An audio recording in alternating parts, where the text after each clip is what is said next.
terus bilang, temuan saya menyatakan Indonesia seperti ini karena kegagalan sistem pendidikan. Temuan saya menyatakan, saya menyesal karena saya melihat ada kegagalan sistem pendidikan. Kalimat saya di WA Group Peduli Negara itu cuma sepotong kalimatnya. Schooling Society.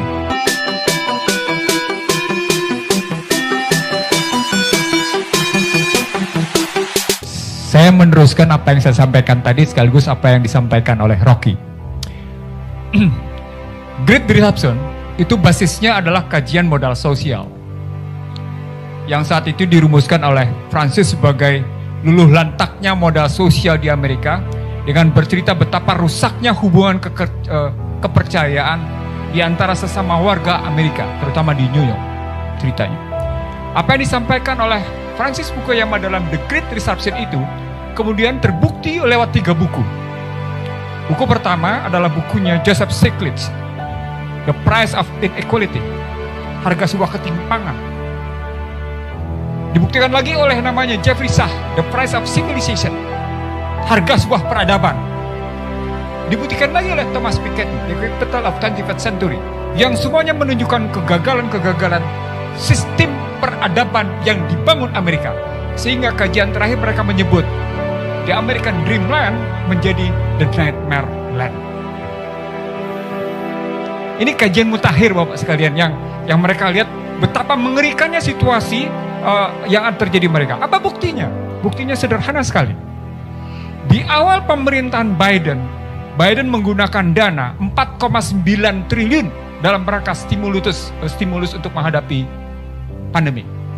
Terakhir kemarin, Biden memperoleh lagi bantuan dari persetujuan di Kongres 3 triliun US dollar. Artinya Biden memperoleh dukungan sebesar 7,9 triliun dengan 2 tujuan.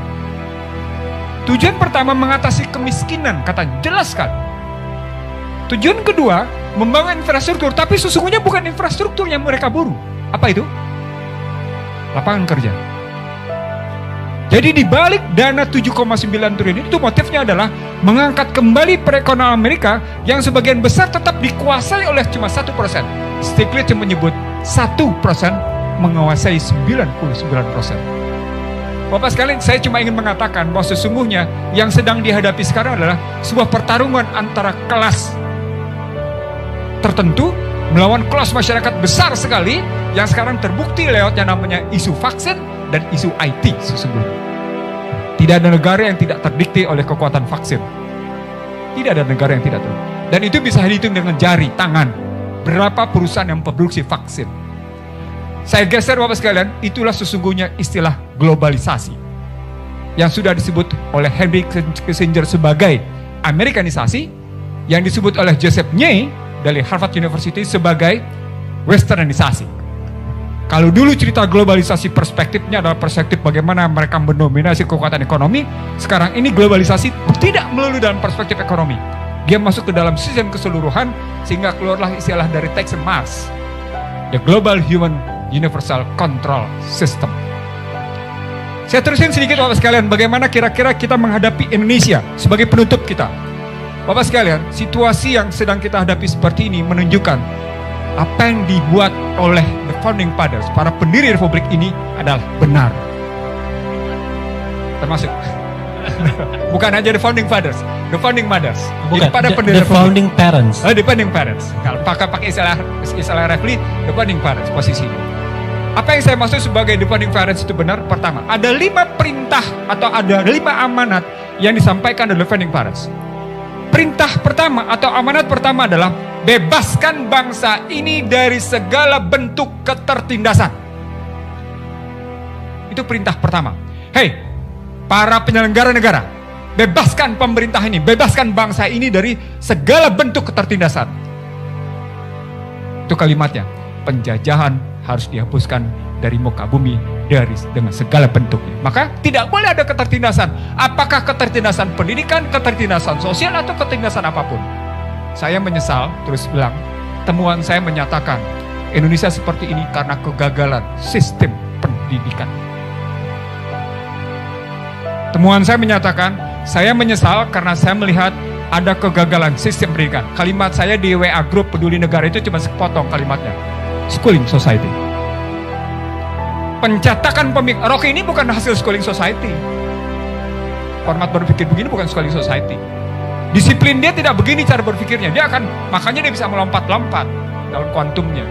Kalau schooling society, Anda akan terkotak-kotak dalam cara berpikir sesuai dengan sekolah di mana Anda diambil posisinya.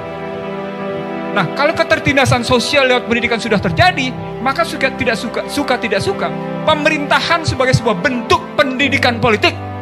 Saya ulang, pemerintahan sebagai sebuah bentuk pendidikan politik, dia sekaligus menularkan kegagalan itu. Ini yang bahaya sesungguhnya. Jadi kalau schooling society sudah menunjukkan kegagalan, ditambah dengan pemerintahan menambahkan bentuk kegagalan itu, maka sesungguhnya kegagalan ini menjadi paripurna. Itu baru satu sektor pendidikan, belum sektor-sektor yang lain. Yang kedua, kita diperintah untuk membebaskan dari ketertindasan. Yang ketiga, bebaskan dari kemiskinan. Yang keempat, bebaskan dari ketimpangan. Yang kelima, baru bebaskan dari kehinaan. Disitulah bangun hubungan kerjasama dalam prinsip ketuhanan yang Maha Esa. Model hubungan luar negeri non-blok itu pada hakikatnya adalah model hubungan di mana orang berhubungan satu sama lain dalam kesetaraan, bukan dalam kehinaan posisinya. Anda bisa kemudian dihormati karena Anda punya kesetaraan, dan kemudian Anda tampil dengan sosok tidak terhina posisinya. Hari ini misalnya, kita terbengong-bengong oleh kemampuan Muhyiddin menilai dirinya untuk mundur. Suka tidak suka, Melayu sana itu ternyata mampu membangun cermin diri yang benar. Saya ulang Bapak sekalian, Melayu di sana itu mampu membangun cermin diri yang benar, sehingga Muhyiddin mau mengundurkan diri. Ditanya oleh Rocky, kalau begini saya tidak tahu apakah cermin. Kalau saya menggunakan istilah, maaf Rock, saya menggunakan istilah ya, self mirroring false. Saya tidak menggunakan self image Bapak sekalian, garis bawahi. Saya tidak menggunakan self image, saya menggunakan self mirroring false. Artinya saya katakan Bapak sekalian, kalau dari perintah tadi kemudian dibenturkan ke dalam posisi self mirroring false tadi, itu sudah selesai. Sebagai terakhir Bapak sekalian, apa yang mesti kita lakukan dalam sebuah diskusi bersama MS Ka'ban? Ka'ban bertanya pada saya, mana kita mulai? Perbaikan sistem atau perbaikan pelaku? Kata Ka'ban. Buat saya itu, dia mantan menteri, dia mantan anggota dewan, dia sahabat saya sejak tahun 77 posisinya. Dia bertanya, tentu saja bukan bertanya biasa, tapi bertanya menguji. Mana kita mulai? Perbaikan pelaku atau perbaikan sistem? Saya jawab Bapak sekalian, sistem apapun ceritanya, jika manusianya benar, jika pelakunya benar, kalau aktornya benar, maka sistem perlahan-lahan bisa diperbaiki. Jadi kalau tadi Ubaidillah Badrun menyatakan kata kuncinya pada presiden, berarti kita perbaiki pelakunya. Nah, sekarang bagaimana putaran ketatanegaraan itu terjadi untuk bisa memperbaiki pelaku? Apakah sistem yang berantakan ini akan menghasilkan orang yang benar?